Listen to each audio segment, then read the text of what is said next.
All right, it is the top of the hour, so we are going to go ahead and get started. Thank you for joining today's webinar, Rethink Records Management in 2022. We appreciate you joining us today, and the first thing we always like to do is introduce our speakers. My name is Shana Horka, and I work in product marketing here at Gimel, and I am joined by our Director of Sales Engineering, Dean Misenhimer. Now, before we get started, I have just a few housekeeping items to go through. If you have any questions throughout the webinar, please feel free to submit them in the Q&A section at any point, and we will answer as many as we have time for at the end of the presentation. There will be at least one poll question that you'll see pop up in a second window, so please keep an eye out for that. All answers are anonymous. And as always, if you have any technical difficulties, please let us know so we can assist you. We are also recording today's session, so if you're interested in the recording, it will be sent between 24 and 48 hours after the presentation is finished.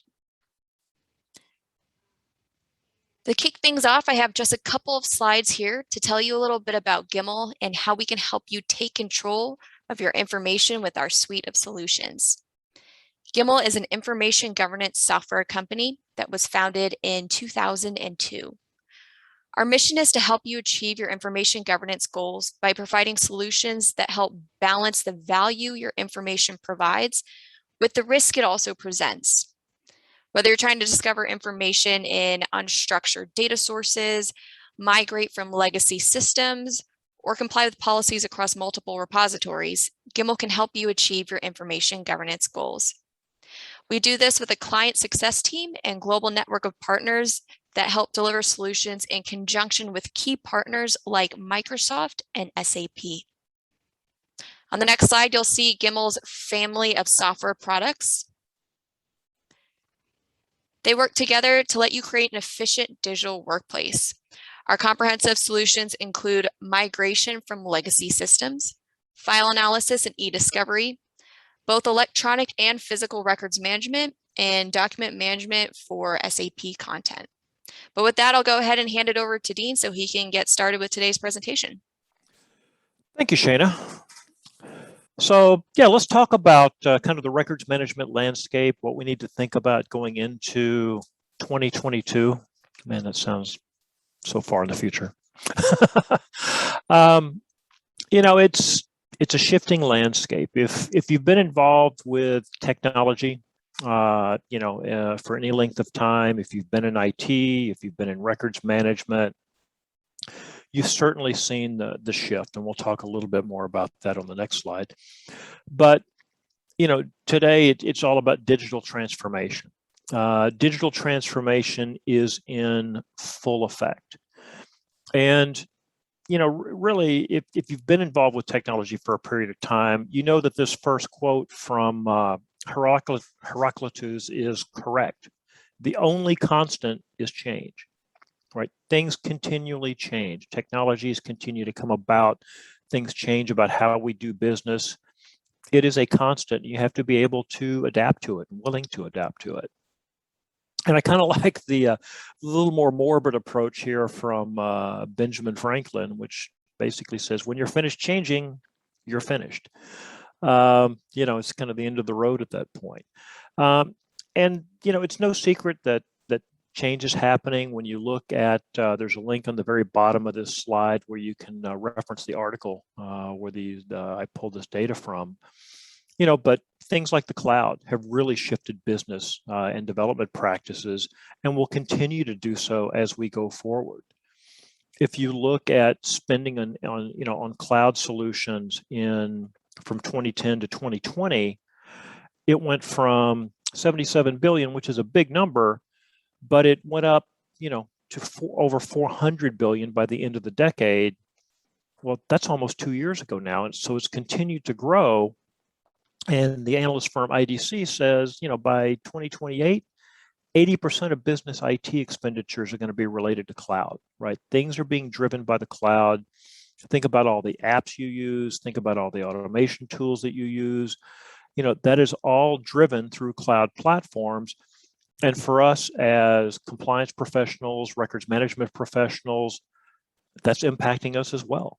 as we look at both where information is stored, as well as where we may need to be deploying new solutions for information governance or records management. So let's take a little look back. We talked about the pace of change, and again, if you've been kind of in this industry around information governance and records management for a while, this will look very familiar. Because document management, records management, imaging applications kind of appeared on the scene in what I would call mainstream in the 1980s, right? First PCs kind of started to show up in corporate environments. FileNet was founded in 1982, with and really kind of bringing imaging and document management to the forefront. Workflow systems were out there, and that started to become a standard business tool. And in the 90s, additional companies came on the scene.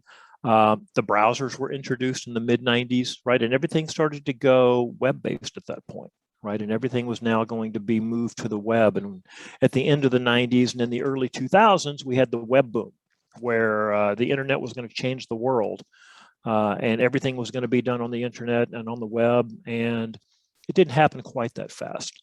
But everything became browser-based. And in the 2000s, a lot of the standalone technologies like document management, web content management, which came as a result of everything going web-based, digital asset management, as more people use video and audio tools and other things, records management, those all started to come together into single platforms that were referred to as ECM, right? And there's still a number of vendors that are out there today really in that space. But then in, a few years back, the term content services started to come into play. And that's really as things began to move to the cloud. Microsoft 365, for example, was launched in 2011, right? Box was launched in, I forget the exact date, but I think somewhere in the mid 2000s. Other cloud platforms were launched, and content services became a real thing as we moved, towards the end of the last decade, where you had this common platform that could begin to apply document services, version control, security, record services, retention to applications across the enterprise. And now we've kind of moved into the new era of digital transformation, where really we're using all these technologies to not just store and manage related content and information, but to really drive the business process around that more so, right? When you think about apps and bots and automation and technology and machine learning, all of those things coming into play now to really transform how we're doing things and how we're working. But, all of those systems are collecting information. All of those systems are storing data. They're storing documents. They're storing content. And as a result, all that collection of information creates concerns about data privacy. And that's something that we have to take I think even much more of an approach to now than we did 10 years ago. There's a lot of different, data privacy regulations out there. Last month we had a great webinar on DSAR. If you've never heard that term, DSAR or DSAR, that's all about privacy requests. And so, there have always been privacy concerns out there and privacy laws out there. Think of things like the Freedom of Information Act. That goes all the way back to 1966. But we didn't start hearing a lot about FOIA until the last few years, it seems like, right? That it was really at the forefront beyond strictly government. Our old friends, the SEC, the IRS, the FDA, if you were in certain industries, you were very well aware of the regulations and how their overarching view on privacy and on managing information. And in the 2000s, our friend Sarbanes-Oxley came about, or SOX as it's better known, as a result of some of the things that happened. But there's a lot of additional, regulations that have either come into play or taken more prominence than they used to. Every time you go to the doctor's office, right now, you fill out multiple sheets of paper that have nothing to do with your medical history because of things like HIPAA. But more specific regulations have come into play around personal privacy and privacy information like GDPR, the California Consumer Privacy Act, right? So, and more will continue to come about, right? So cybersecurity and privacy is at the forefront of what a lot of organizations worry about. And as a vendor, we see a lot more interest and a lot more concern around security questionnaires and how we manage information in the cloud and things like that as a result of that. And you may think, well, some of these don't affect me. I'm not in Europe, or I'm not in a state with privacy laws. And so if we just take a look at the privacy regulations across the US, well, today there are 3 states, Virginia, Colorado, and California, that have specific privacy regulations enacted for their state. Right? In California, it's CCPA. I'm not sure what it's called in Colorado and Virginia, but it's similar. And you still may think, well, that's fine. I'm not in one of those 3 states. I'm in Rhode Island, or I'm in Montana, or I'm in Texas or Florida. It doesn't affect me. I don't have to worry about it.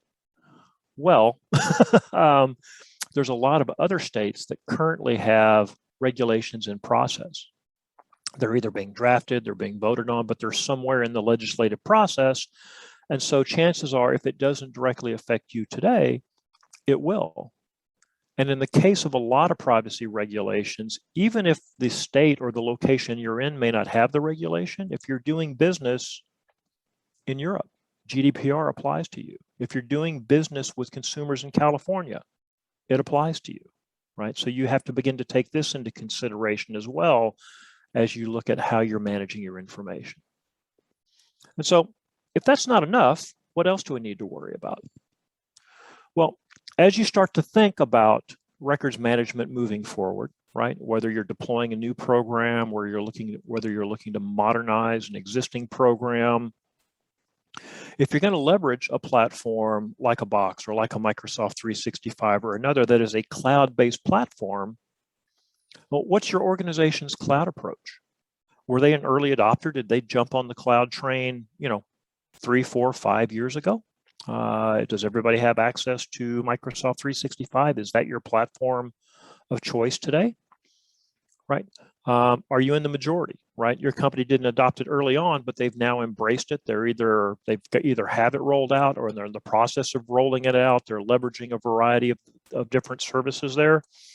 Or are you kind of what was referred to as a laggard? Right? You're kind of waiting, still not sure about that cloud thing, or still not sure about putting some information in the cloud, right? And we do occasionally see clients that take that view. Sometimes it's because of the type of information they need to manage, and there's a good reason for it. Other times it's just a hesitancy to make that move and pull the trigger. Do you have legacy content management systems in use, right? So do you have some of those old ECM platforms? Do you have a FileNet system out there? Do you have an old LiveLink system or content server or Documentum environment that's been around since the late 90s or early 2000s, right? That has terabytes of content in it. Are those systems active, right? Are they still plugged into some of your business processes? If you're in life sciences, are they part of your submissions process? Are they part of your manufacturing processes? Or are they just full of historical data that is sitting out there and people may search for occasionally, but they're not really active in having new information put into? And what do those systems cost you, right? So these are all some of the things you begin to think about as you start to look and put together a plan for how you move forward. Well, if you look at the maintenance cost on some of those legacy systems, if they're not active, is there an ROI in retiring those systems? What are you paying in maintenance per year? What are you paying in software upgrades per year for those systems? We've seen cases where clients have funded entire information governance programs by being able to retire 1 or 2 legacy environments. There was cost savings there as a result. As you plan, when do those systems renew? Right? Can you begin the migration or begin the process to be able to make the move before the renewal dates, right? And save money. And then where are records? Do you know where all your records are? right? If you have records in these legacy systems, can you consolidate those records into new locations? Will your organization allow you to put records in the cloud? Most companies do now, but as we mentioned, occasionally the answer is no, or depends on the type of record. So do you know where all your records are? That's quite frankly the biggest question. Do you even know where everything is that might be a record? And then our good friend paper. Paper hasn't gone away. If you're in government, right, you have the M1921 deadline rapidly approaching. I believe it's end of 2022. So, how are you going to deal with paper? How much paper do you have? Do you have time to do a back file conversion?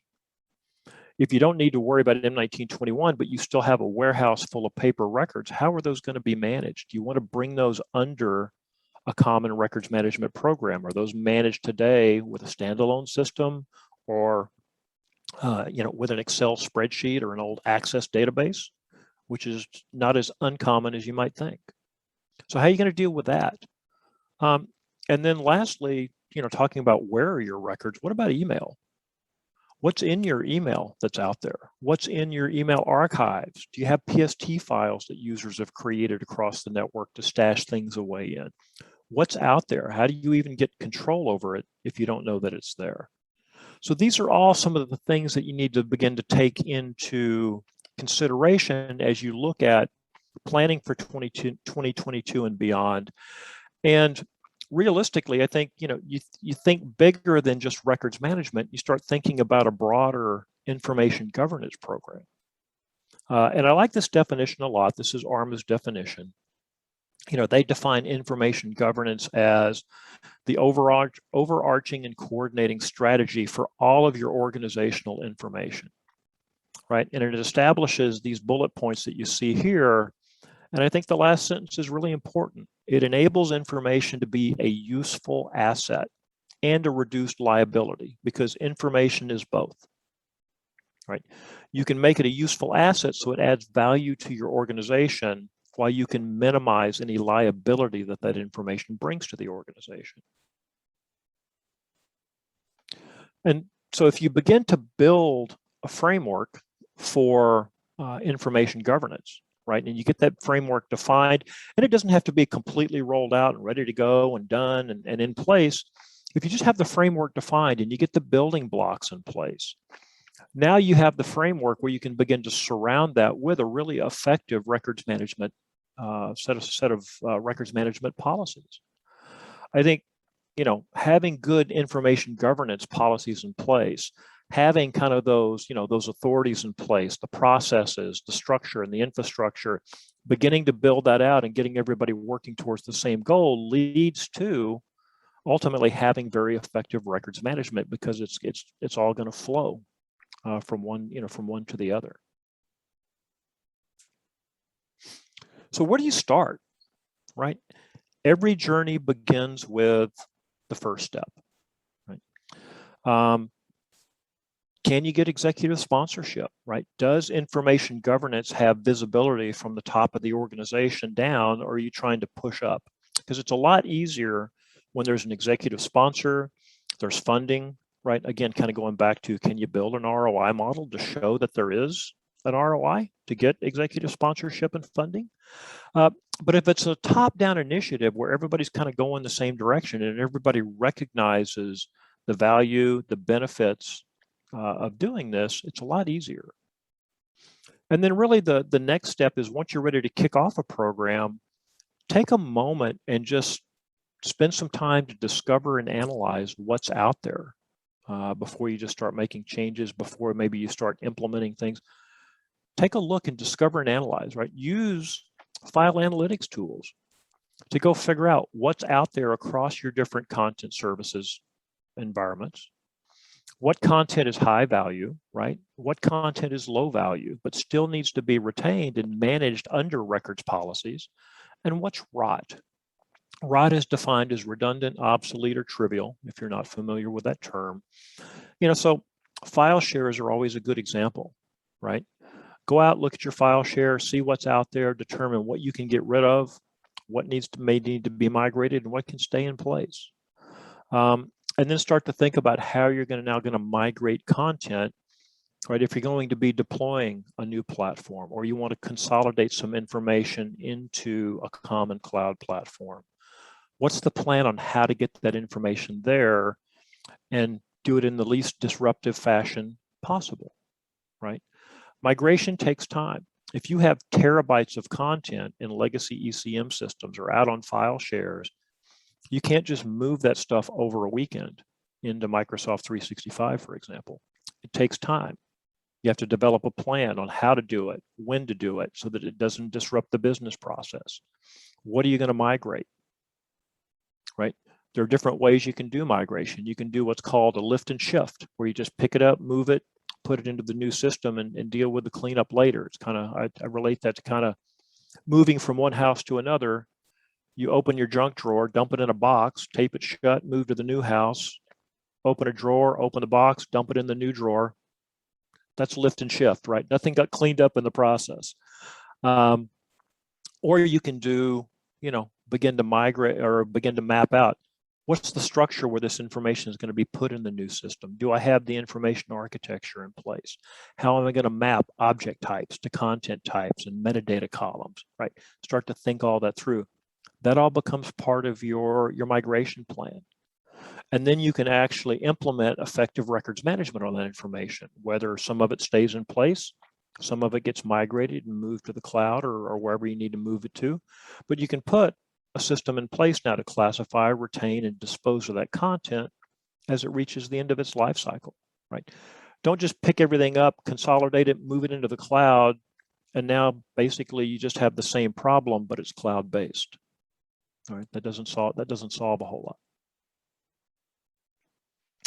lot. So let's drill down a little more into kind of a couple of these. Discover and analyze is about getting that holistic view of your information. It's not all necessarily files or records. It's going to be email. It's going to be potentially Teams information. It's going to be documents. It's going to be a lot of different stuff. And step one sometimes is find the dark data, right? It's not just about your content management systems. It's about OneDrive and email and PSTs and even desktop machines. Do you know, and this is a question, do you know how many OneDrive locations you have out there? Or do you know if users have created PST files across your network that store a bunch of emails, right? Do you know what's out there? That's really step one. And then once you know what's out there, you've found those dark data sources, you can start to look at, okay, how old is some of this information? Does it contain PII data, right? Again, kind of going back to the file share example, a lot of companies have a U drive for users. How long has information been sitting in the U drive? Is there folders out there that, were created 10, 15 years ago and the employees have since left the company, or the projects have ended, right? Or products have been discontinued, but there's still folders of information out there. Do you need to keep those around? How old's the email on your servers, right? Or in your archives? And then what's in that information? Are you at risk as to what's in that information, right? Is there PII data out there? What about on users' laptops, right? Can you run analytics at the desktop endpoint and see, is there sensitive data being kept, or maybe it's being synced down to OneDrive locations on the desktop, right? And now you're at risk. So you can find out what's out there and generate reports, create dashboards, and do this on a recurring basis. So it becomes a continuous process. And now you've got your arms around what's out there. You've got that holistic view. And that can take you to the next step, which is beginning to manage that information, get information into the locations that it needs to be so that you can put an effective records management program in place, right? And compliance is, it's the key piece of information governance, right? Find it, get it in the right spot, understand it, and then put the right policies around it so it's managed correctly, right? If you're implementing a new records management program, or you're trying to modernize your existing program, what's your retention schedule look like? Do you have a retention schedule? Do you have more than one retention schedule, right? We've seen that as well. How complicated is it? How many record classes or record categories do you have? right? Is it 1,000, 2,000? Can you chop that down to a few hundred, couple of hundred? Right? Any simplification that you can do is going to make the process easier, right?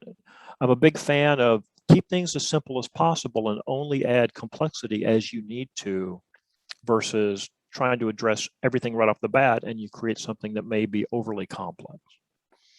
Do you do centralized or in-place records?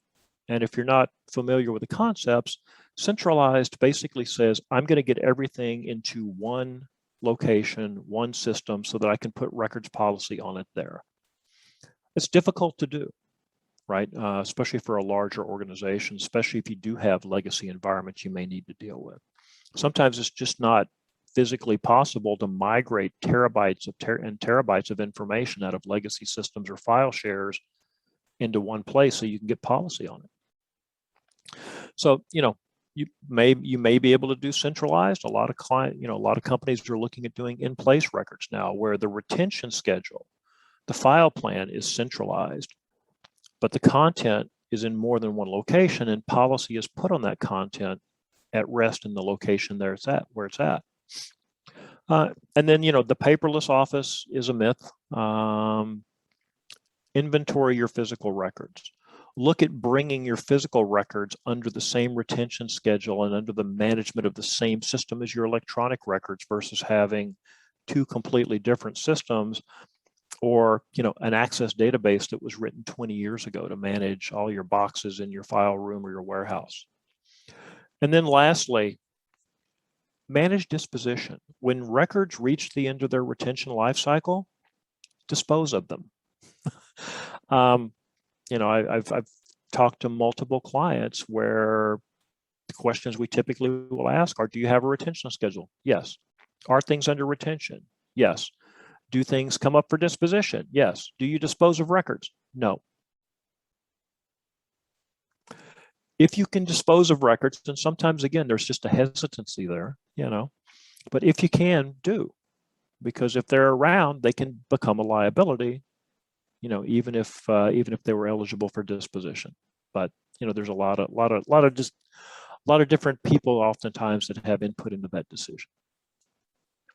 So to kind of wrap it, in summary, it really boils down to three things. It's all about the people, right? Your users, your compliance teams. Everybody has to kind of buy in. It's about the processes you wrap around all this and making those processes effective, but also functional, right? If every time you want to store a document, I need you to put in 37 pieces of metadata so that I can classify it as a record, it's probably not going to be adopted very effectively. So make the processes work in the context of the business. And then leverage technology, because technology is an enabler. It's not a solution by itself, right? Just putting in technology will not be a magic bullet that solves a problem. It's tying in the processes and the people to the technology to do that. Current technologies are going to become more mainstream, right? Think of bots and think of RPA. 10 years ago, you didn't hear a whole lot about that unless you were maybe in IT or in certain industry segments. Now they're everywhere, right? There are bots that do all kinds of stuff for us. There are platforms that allow you to use RPA tools to quickly create automation steps, even if you're just a business user, a business analyst. You don't have to be a developer or a coder or an IT person. Think about machine learning and AI. They've been around for a long time, but the cloud has really brought those out to the masses and made them accessible to the masses. And just when you get it all figured out and you're ready to go and you've, you're moving forward and you're feeling good, things will change. going back to Heraclitus at the very beginning, change is a constant, right? New technologies will come about. How those technologies get applied will come about. One thing about cloud platforms is they're constantly shifting. They are constantly changing. They're constantly being enhanced, and the pace of development is extremely rapid these days, right? So before, where you may have seen a new version of your core application once a year, Now you see it once a month, once every couple of weeks sometimes. So things will change, and build that into your plans and build that into your processes to be able to adapt to the change. So with that, if you would like to know more, there's some good recorded webinars and blog posts and things out on our website. These are some we pulled that we think were really relevant to the discussion today. The second one is the one around DSARs, data subject access requests. If you missed last month's webinar, give that one a read or a listen. But we will provide, a couple of folks have asked, we will be providing the slides, so you'll have these links so you can go out and take a look at these, or you can go to gimmel.com. So with that, Shana, I'm gonna hand it back over to you. Yeah, and, thanks, Dean. Let you go. Yeah, I want to remind everyone, the Q&A section on the bottom of your screen, if you have any questions about anything Dean mentioned, and then we also have a poll here. I'll go over a bit and then start into the Q&A. We have to be respectful of people's time. We had briefly talked about how we help from a solution standpoint in the beginning of the webinar, from electronic physical records management, discovery and e-discovery, ECM migrations. If you'd like a live demonstration, more information on how we help from a solution standpoint, go ahead and hit yes on the poll that you see pop up right now, or no, not at this time. But with that, Dean, I'm going to go ahead and just ask a couple of Q&A questions while we still have time. So the first one is my company liable for information of residents in states where privacy regulations are in place, or am I only liable within my state because we do not have a regulation in process? Okay. Disclaimer: I'm not a lawyer. I cannot give legal advice. But in general, if you are doing business, if you have customers, for example, in those states, then you have potential liability. I'm in California, so CCPA applies to me. If I go to websites of companies that are overseas or anywhere else in the US, I still see the same options for turning off certain cookies because of CCPA, right? I can turn off certain things that may not, those options may not show up for others. So I absolutely think the answer is yes. You need to take that into consideration, Great. even if it's not directly in your state. Thanks. And kind of going off of that one, this next question, do you see the role of data privacy within an organization falling under records management teams or more IT? No, that's a great question. I think it's blended, to be honest with you. IT is very concerned about data security, especially from a technology standpoint, as to how information is moving into cloud systems, what information is getting stored, if it's things like credentials and configuration information and things like that. I think data privacy teams are concerned about that for things like, are you storing, if I'm using a cloud-based system, are you storing PII data in your cloud? If I run analytics and go look for every document with a social security number in it, are you storing all those social security numbers in your cloud? Well, that's a valid question, or are you storing all the credit card numbers that we find in your cloud? And if you are, is that information hashed and secured? And, so I think it's blended, at least in my estimation, and from what I've seen dealing with customers. I think compliance teams are obviously concerned at the overall scope of things. IT certainly from how things are implemented, how things are managed, and kind of how things are moving around. Great. And if you could actually just push the slides to the next one, just in case anyone thinks of any other questions, so we can have our email addresses up on the screen. Yeah. Feel free to email either one of us. And with that, I'm just going to ask one more question we have here, unless I see another one sneak in. In terms of moving all records to the cloud, what are the repercussions of not doing so within the next year that can be expressed to my stakeholders? Boy, that's a great question. If if you've standardized on the cloud and really, you want to move everything to the cloud, I think there's a couple of things. There's one, a lot of times the hesitancy to put records in the cloud is because of security. Kind of going back to our last question. right? Is the cloud secure? Am I going to get hacked, or is my information going to get exposed? And if you think about it, I'll use Microsoft 365 as an example. That's Microsoft's business. They are in the business of having a secure platform with Azure, with Microsoft 365. They are experts at dealing with hacks, with denial of service attacks, with any type of potential security attack that you could come under. Do you have the same resource internally to apply to your servers, to your network, to your team, to be able to identify, react, and respond as quickly as a cloud provider might? So, oftentimes we've seen companies make that shift to the cloud as they begin to feel the cloud is more secure, because there are teams of hundreds of people that do nothing but deal with security in these infrastructures.